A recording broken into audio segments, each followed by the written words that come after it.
মোমো আমাদের সকলের পছন্দের স্ট্রিট ফুড। তো সেই মোমোই যদি বাড়িতে বানিয়ে ফেলি তাহলে কেমন হয়? হ্যাঁ, আজকে বলবো কিভাবে চিকেন মোমো খুব সহজেই বাড়িতে বানিয়ে ফেলা যায়।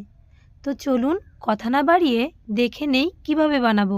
মোমো বানাতে লাগবে কুচানো লঙ্কা, আদা, রসুন, পেঁয়াজ, ধনেপাতা, সয়া সস, কালো মরিচের গুঁড়ো, টমেটো কেচাপ, বেটে রাখা সলিড মাংস আর গাজর কুচি।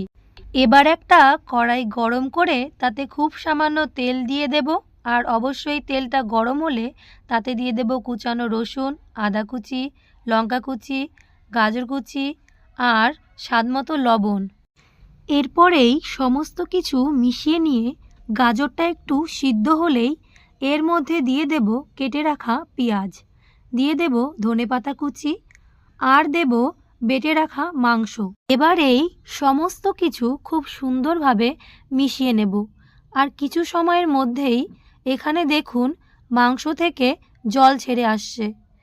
এই সময় গ্যাসের ফ্লেম হাই রেখে সম্পূর্ণ জলটা শুকিয়ে নেব। দেখুন এখানে জলটা শুকিয়ে গেছে।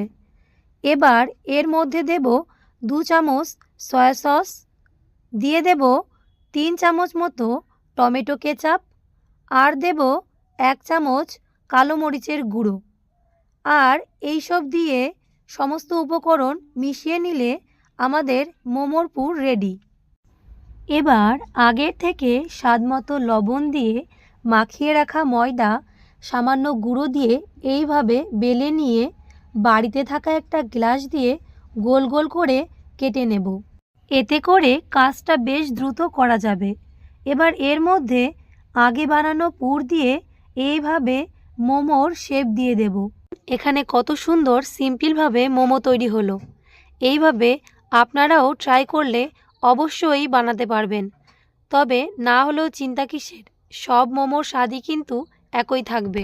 দেখুন এখানে আমি এইভাবে সমস্ত মোমো রেডি করে নিয়েছি। বাড়িতে মোমো স্টিমার না থাকলে আমার মতো করে হাঁড়িতে জল নিয়ে তাতে কিছুটা লবণ, সামান্য তেল আর কিছু বিলেতি ধনেপাতা দিয়ে ফুটিয়ে নেব।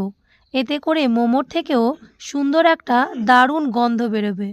এবার হাঁড়ির উপরে একটা জালি বসিয়ে তাতে কিছুটা তেল মাখিয়ে এর উপর মোমোগুলো উল্টো করে বসিয়ে ঢাকনা দিয়ে 10 থেকে 12 মিনিট মিডিয়াম ফ্লেমে স্টিম করে নিলেই হেলদি সুস্বাদু মোমো আমাদের একদম তৈরি হয়ে যাবে। ভিডিওটি দেখার জন্য সকলকে অসংখ্য ধন্যবাদ। ভিডিওটি হেল্পফুল হলে অবশ্যই বাড়িতে ট্রাই করবেন